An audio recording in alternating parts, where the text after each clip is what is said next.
Hoy, Nicole, binigyan ako ng mami ko. Teddy bear, galing pa ito ibang bansa. At saka ito, sombrero.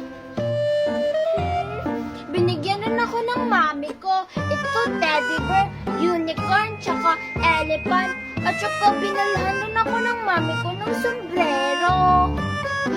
Sa akin yung maganda, tapos branded to. Maganon-ganon pa. Ang ganda naman ng sombrero mo, Bianca. Pwede pahiram? Hindi ako magpapahiram. Sabi pa naman ni mami na hindi ako magpahiram sa mga bata. Branded to, hindi to dapat madumihan. Branded ba yan? Parang binili mo lang yan sa, sa may palengke. Branded talaga to. Galing pa ito sa Amerika. Branded daw. Mabuti pa tong sombrero ko kasi branded to. Galing pa tong Amerika.